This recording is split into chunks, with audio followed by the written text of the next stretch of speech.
난 모든 것 다 드리며 충성 듣기를 원하네. 주님의 길로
인도하소서.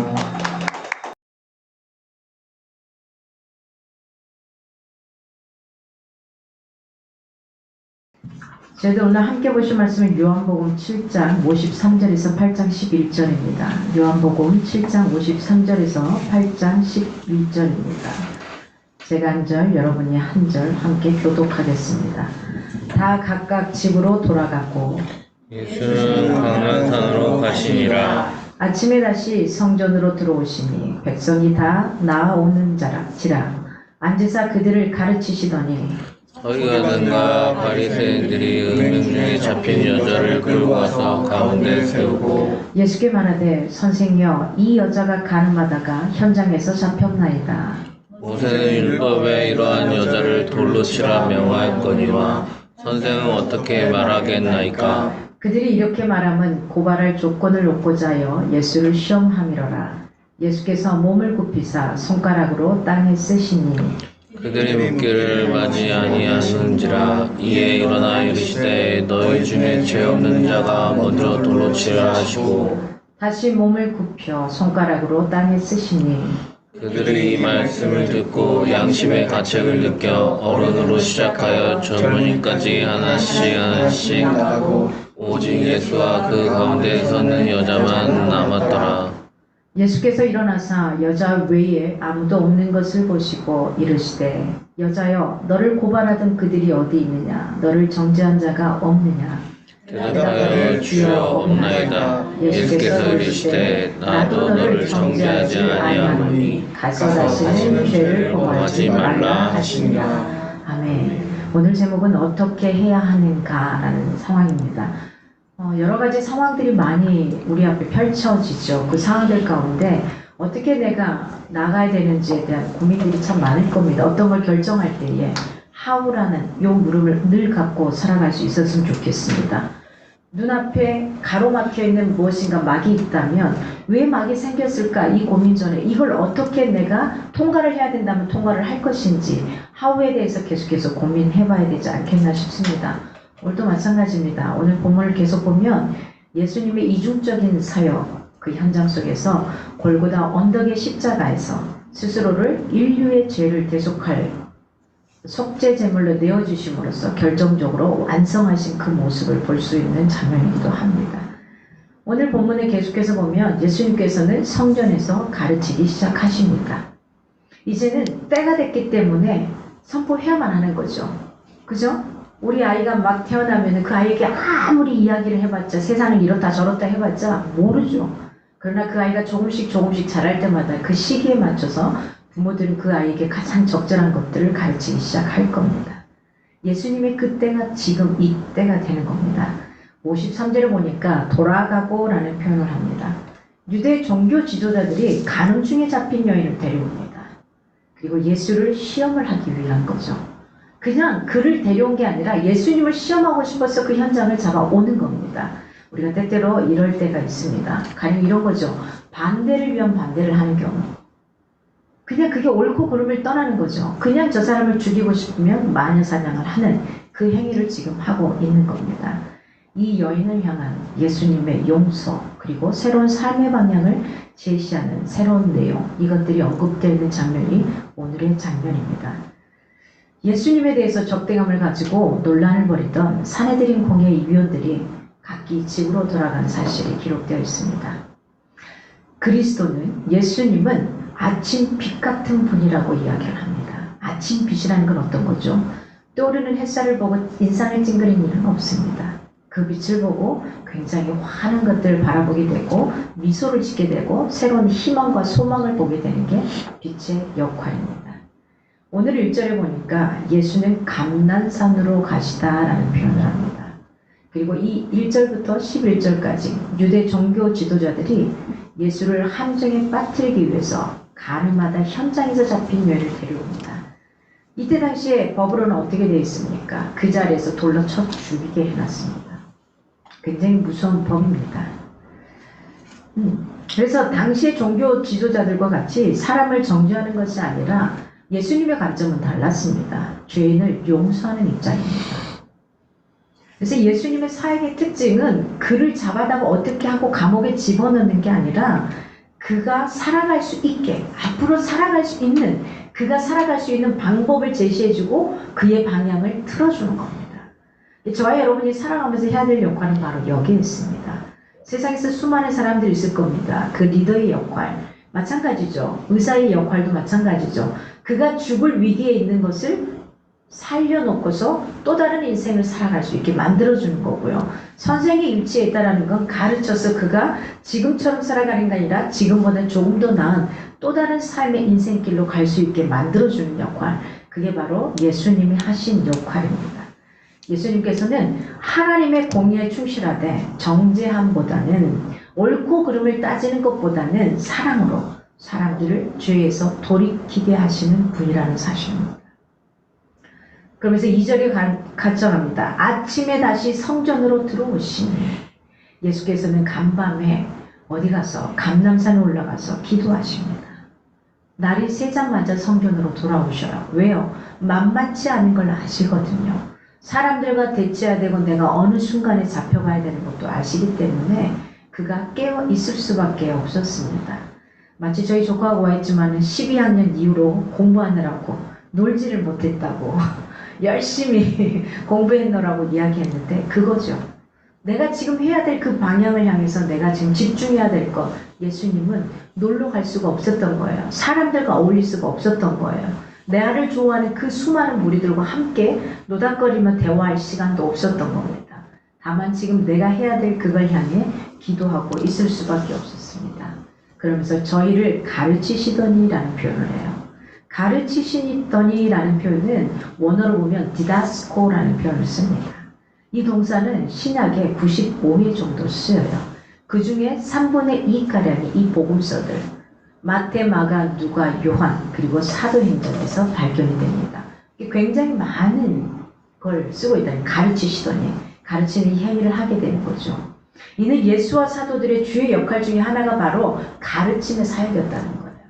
마찬가지죠. 누군가가 리더의 자리에 있게 되면 가르쳐야만 하는 겁니다. 그 자리에서 누군가의 가르치기 위해서는 어떻게 되는 거냐? 내가 먼저 그렇게 살아내는 거죠. 그래서 예수님은 먼저 그렇게 살아내셨습니다. 오늘날 우리 역시 하나님에 대한 경외심을 가지고 언제든지 배우는 자세로 남을 가르치고 잘 가르치기 위해서는 또한 열심히 내가 배워야 돼요. 그래서 어떻게 하죠? 배워서 남 주는 겁니다. 선생의 위치라는 건 누군가의 리더의 위치라는 건 배워서 남 주는 거죠. 우리 부모가 자식이 어떻게 해요? 정말 고생해서 돈을 벌고 무엇인가 배워서 누구에게? 자식들에게 다 물려주는 거거든요. 자식들에게 다 보여주는 거고 가르치는 거거든요. 이 행위를 하는 겁니다. 성경에서 아침빛은 하나님의 은혜 그리고 생명 그리고 소망을 상징하는 표현으로 쓰입니다. 아침빛은 다르죠. 어두움을 이겨내는 게 아침빛입니다. 그리스도는 하나님의 생명과 은혜와 진리가 충만한 아침빛 같은 존재로 이 땅에 오셨습니다. 그리고 저와 여러분을 구원하시고 영원한 빛을 주셨습니다. 두 번째로 3절에서 9절을 보면 종교 지도자들이 가늠중에 잡힌 여인을 이용을 해요. 그가 옳고 그름 이걸 말하고 싶은 게 아니에요. 그를 이용해서 예수를 잡아들일 이걸 찾는 겁니다. 그래서 예수를 시험하고 예수께서 지혜로운 판단을 내리시는 이 결론을 보게 되는 겁니다. 타락한 지도자들은 다른 사람을 정죄하는 일에만 열중합니다. 어떻게 하든 꼬투리를 잡기 위해 노력하죠. 꼬투리가 없어도 꼬투리를 잡아내요. 그래서 오늘 3절에 간음중에 잡힌 여자, 빼도 박도 못하죠. 현장에서 그대로 잡혀온 거니까요. 간음이라는 것은 모이케이아라는 원문을 갖습니다. 이 원어는 불법적 교제라는 기본적인 의미를 가지고 있습니다. 모든 율법의 근본으로 여겨지던 10계명에서 제7계명, 하나님께서 정하신 신성한 결혼, 이것을 이 생활을 보호하기 위해 간음으로 인해서 더럽혀진 것을 금하고 있는 겁니다. 범죄로 최고로서 엄정한 형벌을 내리게 하는 그 현장에 돌려 쳐 죽이는 거예요. 굉장히 괴로운 거 아니겠습니까? 많은 사람들 보는 앞에서 창피함도 창피함이고 수치스러움도 수치스러움이지만은 그 자리에서 발로 돌로 쳐 죽인다. 굉장히 고통스러울 겁니다. 간음한 여인을 붙잡아온 바리새인과 서기관들도 사실은 그 간음한 여인과 똑같은 생활을 하고 있었습니다.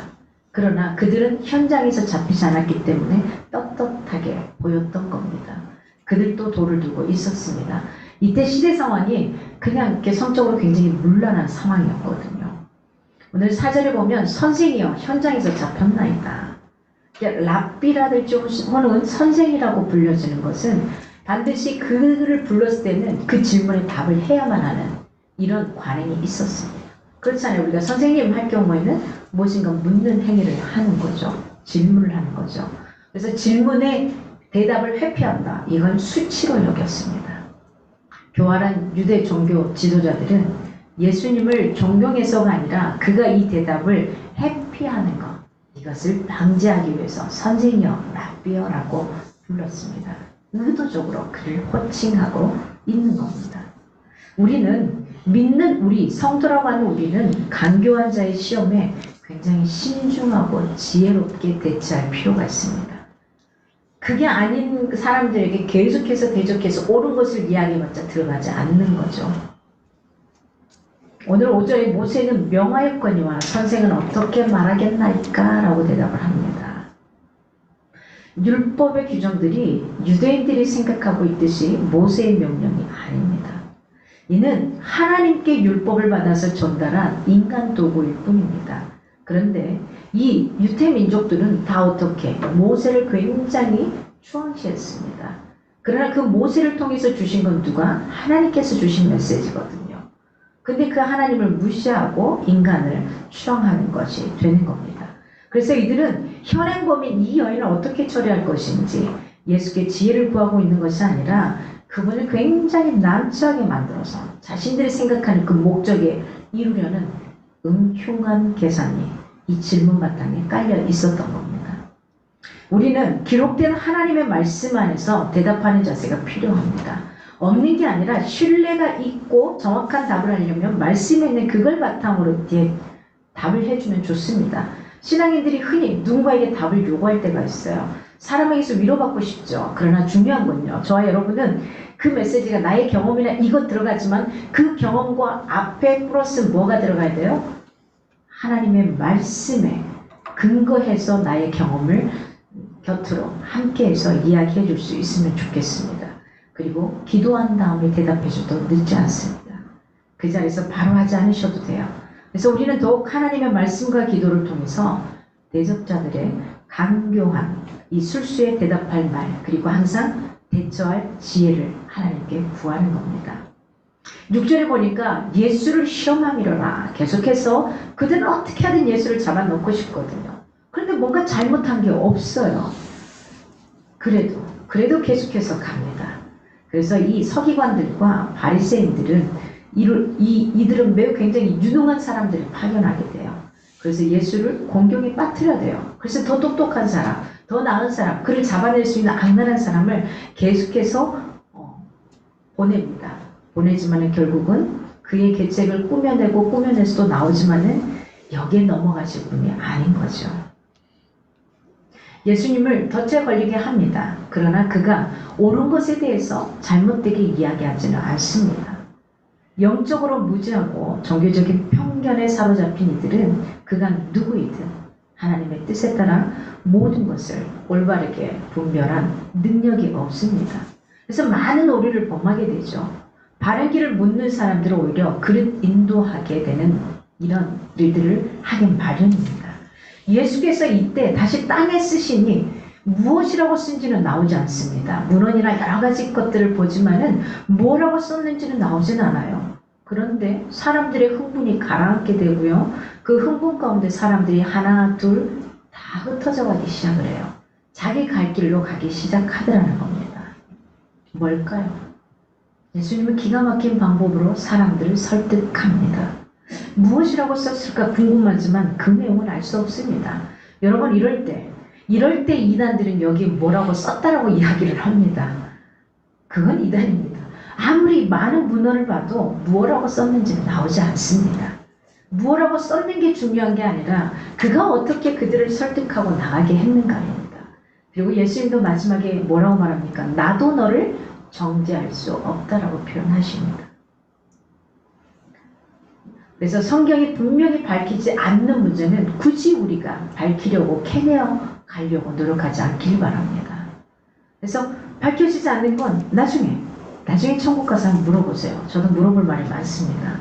그래서 진리와 사랑으로만 세상을 진정으로 굴복시킬 수가 있습니다. 오늘 7절에 보니까 저희가 맞이 아니하는지라 그들은 자신들의 질문에 예수께서 즉시 대답하지 않는 것을 보는 거죠. 대답을 회피하는 것으로 판단합니다. 그리고 더욱 공경에 처하게 하기 위해서 계속해서 압박을 가합니다. 죄가 없는 자가. 단순히 죄가 없다는 것뿐 아니라 죄의 욕망이 없다는 뜻도 될 것입니다. 이것은 나아가 하나님 앞에서는 무죄함과도 관련된다는 겁니다. 이 세상의 죄와 아무런 상관이 없는 무결한 사람이 있을까요? 없을 겁니다. 그렇다면 우리는 어떤 존재인가요?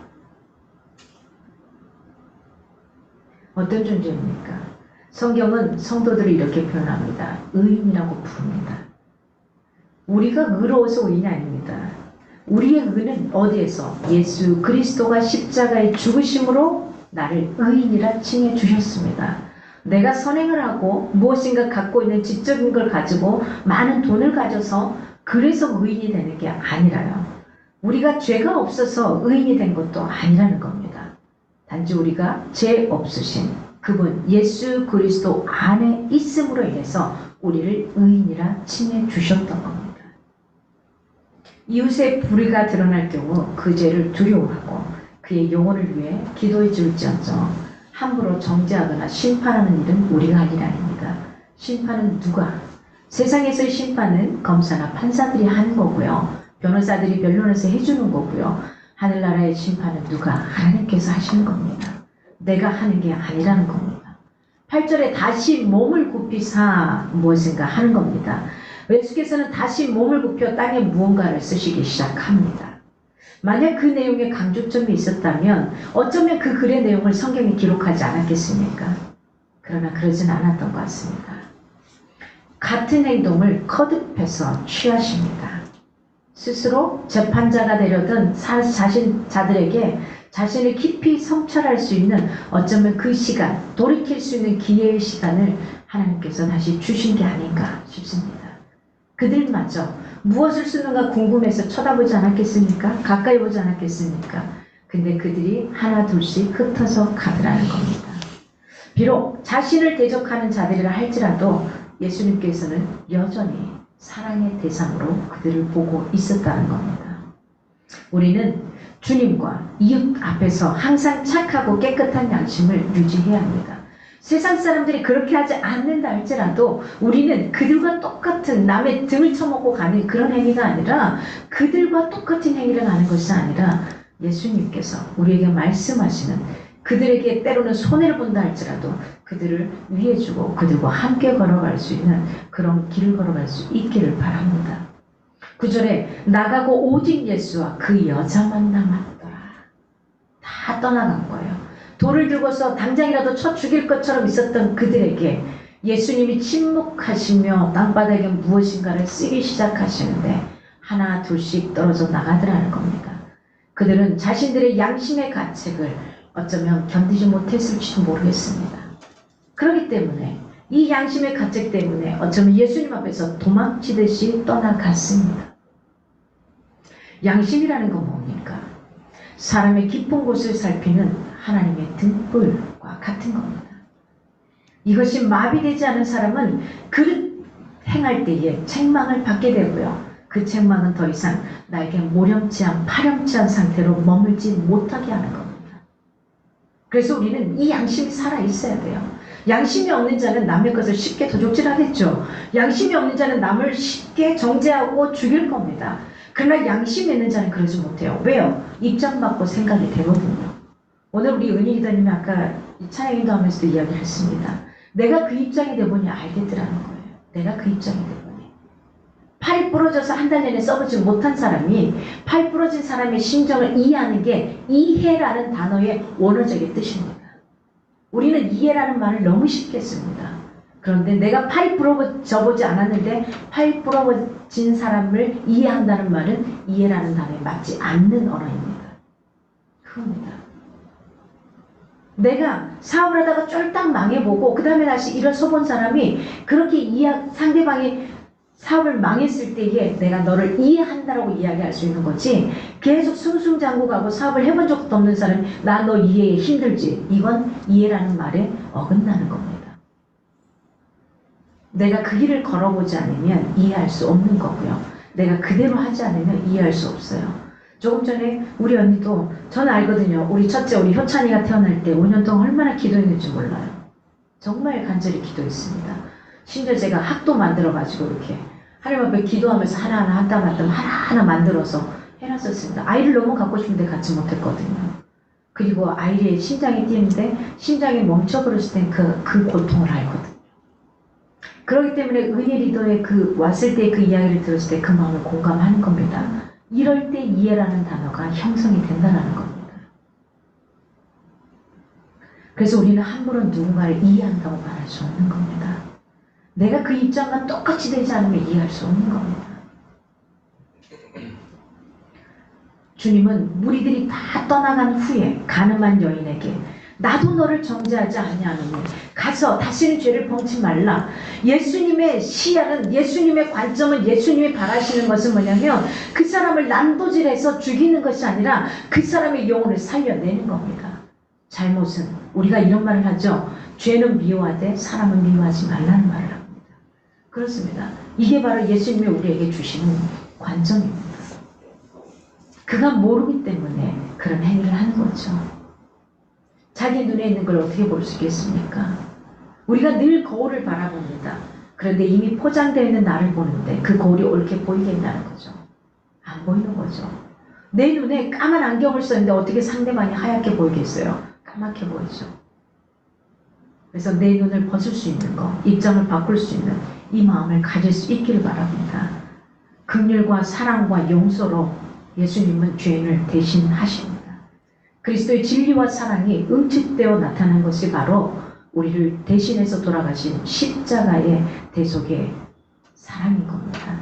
이 세상의 죄와 불의를 진정으로 이기는 길은 주님의 사랑과 진리를 실천하는 길 외에는 없다는 사실을 알 수 있었으면 좋겠습니다. 잠언 20장 27절에 이렇게 말합니다. 사람의 영혼은 여호와의 등불이라 사람의 깊은 속을 살피느니라. 인간의 양심은 하나님이 인간의 마음 가운데 주신 재판관이요 전도자요 영혼의 이정표입니다. 그래서 이 양심이 살아있어야만 하는 거예요. 성령으로 되살아난 착하고 깨끗한 성도의 양심이 우리가 가야 될 신앙의 길에 대한 방향을 인도하는 역할을 해주는 겁니다. 깨끗한 양심을 유지하기 위해서는 어떻게 해야 될까요? 첫째는 양심의 표준을 어디에? 예수 그리스도로 정해야 하는 겁니다. 두 번째는요. 하나님의 말씀으로 성장시켜야만 합니다. 왜요? 말씀은 나침판이 되어주는 거고 요즘 세상으로 따지면 내비게이션이 되어주는 건데 이게 없으면 어디로 가겠습니까?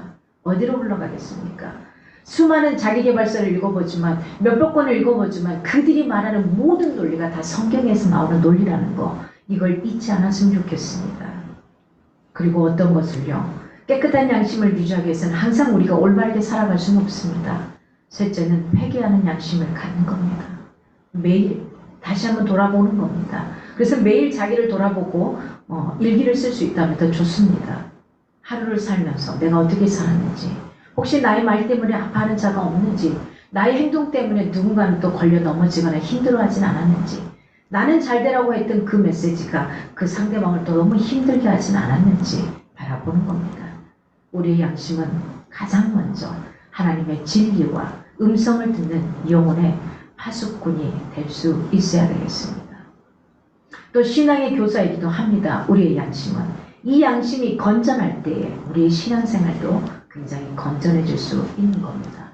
오늘 마지막 부분 10절에서 11절을 보면 예수께서 여인을 용서하시고 새로운 삶의 방향을 주십니다. 그러면 이 여인이 어떻게 살아가야 되는가를 해주는 겁니다. 이제는 가라는 겁니다.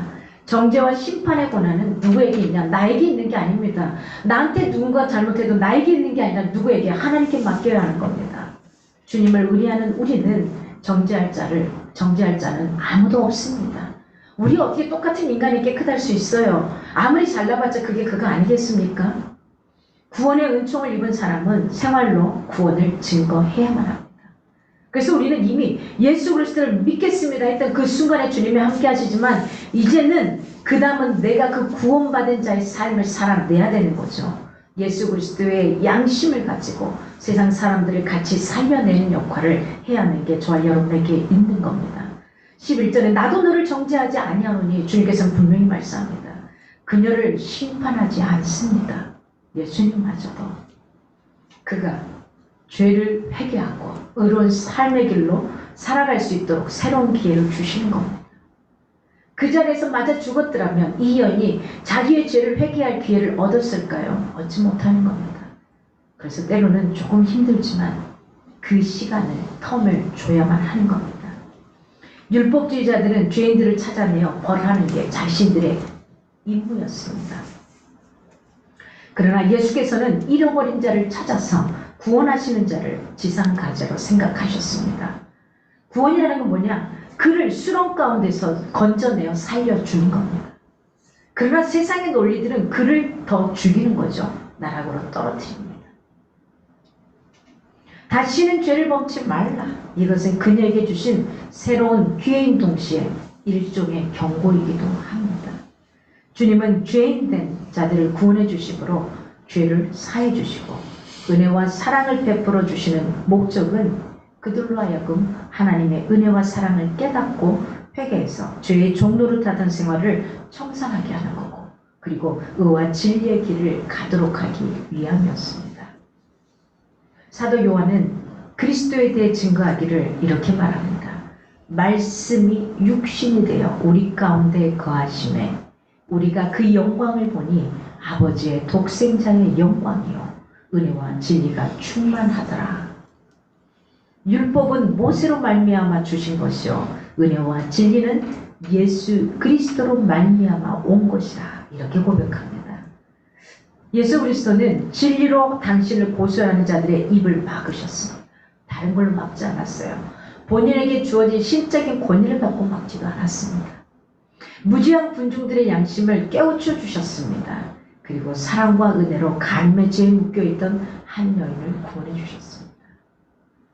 제가 늘 가지고 살아가는 모토 중에 하나, 사람은 사람이기 때문에 그를 내가 아니다 기다 할 수 없는 거죠. 왜요? 그 피조물도 누가 하나님께서 만든 영혼이기 때문에 내가 감히 어떻게 난도질할 수 있겠습니까? 빛으로 이 세상에 오신 그리스도의 진가를 역력하게 보여주는 내용이기도 합니다.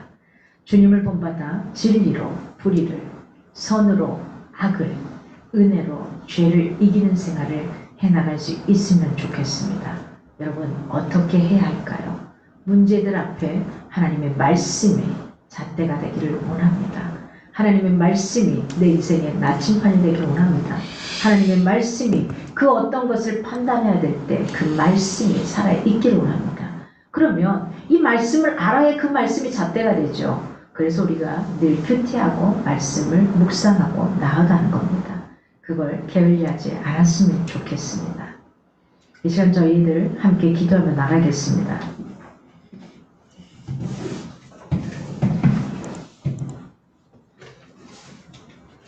늘 말씀이 삶과 일치하는 삶을 살아갈 수 있도록 우리가 완벽하게 살아갈 수는 없습니다. 기억하십시오.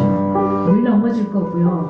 완벽하지 않을 겁니다. 괜찮습니다. 인간을 그렇게 만드셨습니다. 그래서 하나님이 필요한 거고요. 하루에 10분 하나님 앞에 기도하는 시간 놓치지 않았으면 좋겠고요. 아프고 힘든 영혼들이 있습니다. 우리 이기호 권사님, 이연숙 권사님, 그 다음에 이서연 할머니 하나님 앞에 기도해 주시고요. 우리 박준하 형제, 그다음에 우리 정원 리더님 늘 기도하고 있습니다만 함께 기도해 주시고요. 어떻게 마음이 불편하지 않겠습니까? 하지 않는다고 하지만 순간순간 돌이킬 겁니다. 그런데 또 들어보면 노산일 경우에는 꼭 그 다음 주 그걸 검사를 한다고 해요. 노산일 경우에는. 그래서 마음 편안함으로 하나님 앞에 갔으면 좋겠고요. 그다음에 우리 이충영 형제 하나님 건강과 구원을 위해서 신수정, 류미경, 신정수 우리가 늘 기도한 대로 해주시고요. 까미수피아 임신 중에 있으면서도 또 이렇게 요즘에 일이 많습니다. 특별히 또 영화가 들어가게 돼서 굉장히 일이 많은데 우리 저분이 원장님이 힘들지 않게 또 직원들과 함께 잘 지혜롭게 헤쳐나갈 수 있도록 건강 주시라고 기도해 주시고요. 그래도 조금은 건강한 모습으로 볼 수 있어서 좋은 것 같습니다. 계속 기도해 주시고요. 오쌤 스터디온 학원 중등 선생님을 좀 구하고 있습니다. 하나님께서 꼭 붙들어 주셔서 같이 갈 수 있는 귀한 자로 붙여달라고. 이왕이면 신앙이 같은 자로 더 좋겠습니다. 하나님 그래서 우리 아이들을 사랑할 수 있는 중학교 수학 담당하시는 쌤 오게 해달라고 해주시고요. 우리 박영찬 가구 갤러리 요즘에 이제 많이 달라져서 판도가 달라져서 이것이 조금 지난달에 좀 많이 힘들었습니다.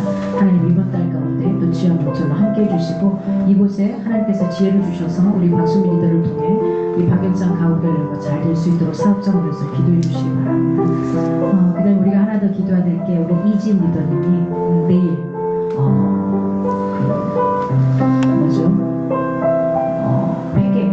회계학과를 나왔죠. 회계학과 펀드. 그런데 거기 나와가지고 지금 내일 면접 보러 갑니다. 면접 보러 가는데 그 면접 가운데 하나님 어떻게 역사할지 모르지만 지역에 잘 마무리하고 올 수 있도록 해달라고 특별히 기도 부탁드립니다. 캄보디아 선교사님을 위해서 겨자씨 성경 연구를 위해서 그 다음에 영어 공부를 위해서 그 다음에 저희 오프라인에 있는 분들 아이스크림 먹겠습니다. 저희 이곳을 해주신 올라왔었죠. 우리 배지수 사장님께서 아이스크림 가게를 여시고 교회에 아이스크림을 가득 보내주셨어요. 참 재밌어요. 우리는 교회를 안 나와도 모든 사람들이 다 돕고 있습니다. 그래서 우리 사장님께 제가 그랬거든요. 통하면서 사장님 내일 그냥 가지고 오시죠. 그랬더니 그러시더라고요. 말을 엉거리시는데 하나님 앞에 돌아올 날이 얼마 되지 않지 않았나 싶습니다. 그 안에는 좀 하시는 사업이나 여러 가지 것들이 좀 잘 될 수 있도록 배시수 사장님을 위해서 기도해 주시기 바랍니다. 우리 함께 이 시간 기도하며 나아갑니다. 함께 기도해 주시기 바랍니다.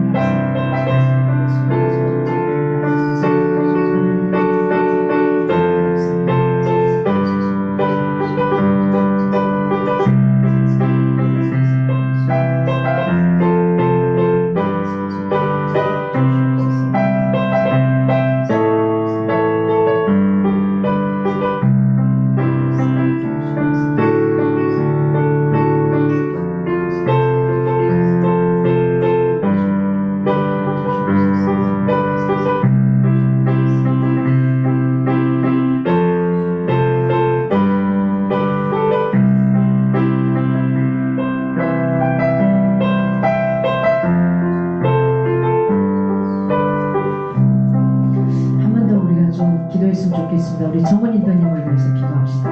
이제 한 주 정도 더 남았는데 우리 배속의 아이가 무탈하도록 하나님께서 원하시는 귀한 것들로 되게 해달라고, 부모의 마음도 두 분의 마음도 꼭 붙들어달라고, 그리고 이진 리더님 내일 회사 면접이 있는데 하나님 어떻게 인도하시든 또 감사함으로 잘 마무리 짓고 올 수 있도록 이 두 분을 위해서 함께 기도하겠습니다.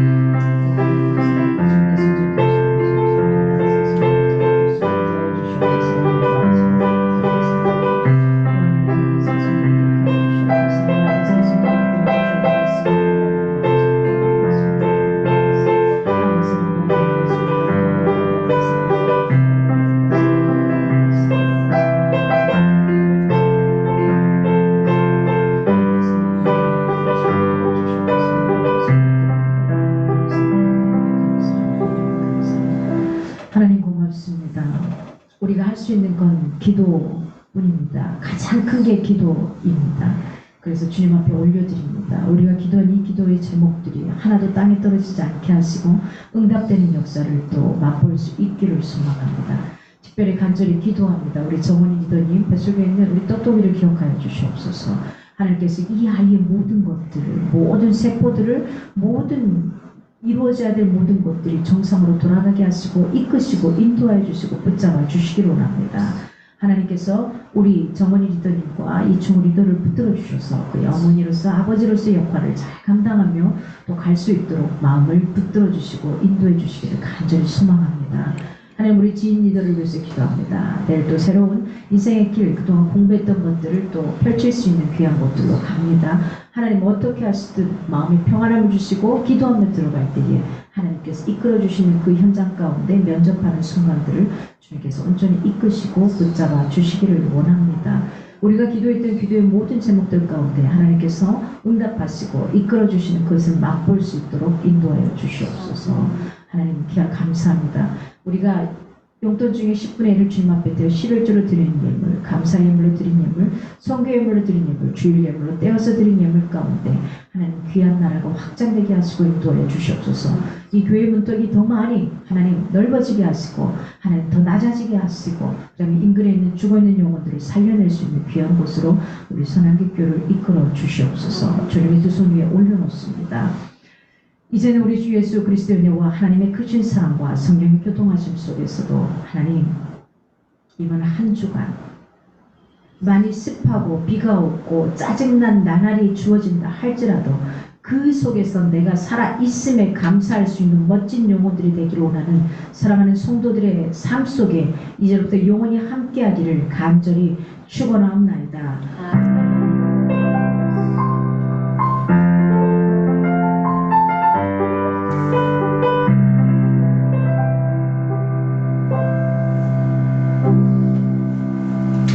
아멘. 감사합니다.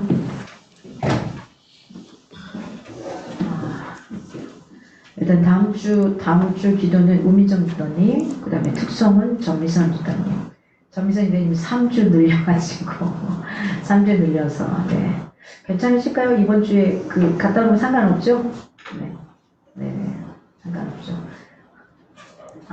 저기 보니까 저는 화면 놓고 이야기하고 있어가지고 하면서 여러분이 있어가지고 네.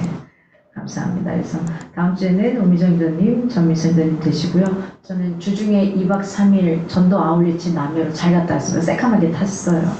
네, 비도 오고 새카맣게 타고 가가호 방문해서 이렇게 전도하는데 이렇게 경상도다 보니까 복음 전하기 되게 힘들었습니다. 막 나 불교예요. 막 이러시는 분들이 너무 많아가지고 사람을 만나는 자체도 신기했고요. 막 그렇더라고요. 그래서 2박 3일 동안 여러분이 기도해 주셔서 잘 갔다 왔고요. 우리 전미선 리더님이 아이스크림 값도 보내주셔서 저 아이스크림 잘 먹었습니다. 더운데 아이스크림 사 먹으라고 보내주셔가지고 잘 먹었습니다. 오다가 우리 목사님 사모님들에게 쫙 아이스크림 안 먹고 옥수수를 쌌습니다. 오늘 길거리에 옥수수가 나와가지고 그걸 먹고 싶다 해서 싹 쌌습니다. 네. 덕분에 이렇게 행복한 시간들을 가졌고요. 또 그런 시간들을 가짐으로써 너무 좋았던 것 같습니다. 우리 미선 리더님이 1박 2일도 무슨 프로그램에 참석하시고 잘 갔다 오시고요. 우리 은희 리더님을 해서 계속 기도해 주시기 바랍니다. 지금 일이 많고 영화 들어가면 밤낮이 없거든요. 그래서 굉장히 힘든데 힘들지 않도록, 그리고 꼭 기도할 것은 주일이면 하나님 앞에 드릴 수 있는 이 시간을 또 가져갈 수 있도록, 본인도 간절히 원하니까 그 시간 가져갈 수 있도록 기도해 주시고요. 그다음에 우리 혜성전님도 새롭게 사업 이것저것 구상하고 나가고 있어요. 이 자리에 와서 오프라인 드리는 게 힘든 시간인데, 그래서 하나님 앞에 특별하게 특송까지 해주시고 하는데 기도해 주시기 바랍니다. 우리 할 수 있는 거 없어요. 이름 한 번씩만 부르세요. 그냥 이름 한 번씩만 부르면 돼요. 네, 박수미더님, 정미선더님, 정원이더님 이렇게 부르면 돼요. 하나님이 아실 겁니다. 네, 그렇게 해주시면 되겠습니다. 우리 정미선 사모님, 네, 이렇게 날 안 좋은데 괜찮으시죠? 우리 권사님도 무탈하시고요. 같이 계시나요? 권사님 안녕하세요. 같이 있는지 없는지 모르지만 일단 인사를 드리는 겁니다. 네. 우리 지인 리더님은 내일 잘 보고 오시고요. 그래서 네, 시험 잘 보시고 또 좋은 결과들이 있으면 좋겠습니다. 뭐든지 다 좋은 거죠. 가장 좋은 걸로 하나님 주실 거라고 확신합니다. 네, 감사합니다. 저 이렇게 되게 어색하고 그런데 우리 식구들이 저의 이런 모습을 처음 보는 겁니다. 네, 처음. 아마 피아노를 칠 수 있는 것도 처음 알았을 거고, 찬양하고 다니면서 전 세계를 돌아다녔는데 이 모습도 처음 봤을 거고, 녹음돼서 벅스에서 돈 주고 다운받아야 되는 이모를 처음 봤을 거고, 오늘 다 처음입니다. 그래서 저도 이렇게 좀 가슴도 떨리고 막 행복하기도 하고 좀 그렇습니다. 이렇게 늘 기도해 주시면 감사하겠습니다. 저의 늘 염원이죠. 함께 저 천국에서 만나는 거, 이 땅에서 기쁨을 누리는 거. 그렇습니다. 그래서 오늘 그래도 아니라고 안 하고 또 요청했는데 와주셔서 너무 감사합니다. 네. 제가 사는 원룸도 가족은 아무도 안 와봤는데 지금 요 식구들만 와 있습니다. 원룸, 아주 작은 원룸에 미선 리더님을 아시죠? 거기에 지금 4명이 와 있습니다. 5명이 자고 있습니다. 미선 리더님을 한번 와봤거든요. 잠깐 서울에 왔다가 그 집이 어떤 크기인지 알거든요. 거기 장정들이 5명이 있습니다. 어떻게 가능할까? 와, 마치 우리 수련회 캠프에 와 있는 것 같아요. 너무 행복해요. 진짜로. 진짜로 행복해요. 네. 6명까지 가능할 것 같아요. 제가 보니까. 네. 6명까지 가능한 것 같아요. 너무 행복하더라고요. 네. 함께해서 너무 감사합니다.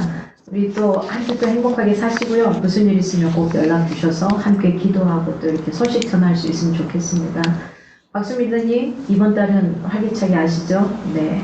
저는 또 이뻐지려고 디톡 들어갔어요. 밥을 안 먹고 있어요. 밥이 괜히 먹고 싶고 그러는데 한번 해가봅니다. 조금 더 자기 자신을 좀 이렇게, 몸도 마찬가지예요. 관리를 하십시오. 그래야지 누군가의 리더가 되죠. 다른 사람의 리더가 아니라 리더라고 붙이는 거 늘 말하죠. 내 자신의 리더가 먼저 되시기 바랍니다. 그게 안 되고 누군가의 리더 되기는 어려운 거죠. 그래서 몸도 영혼도 생각도 모든 걸 관리할 수 있길 바랍니다. 자, 온라인의 문을 닫도록 하겠습니다. 다음 주에 뵙겠습니다. 5분 전에 들어오세요. 5분 전에. 네.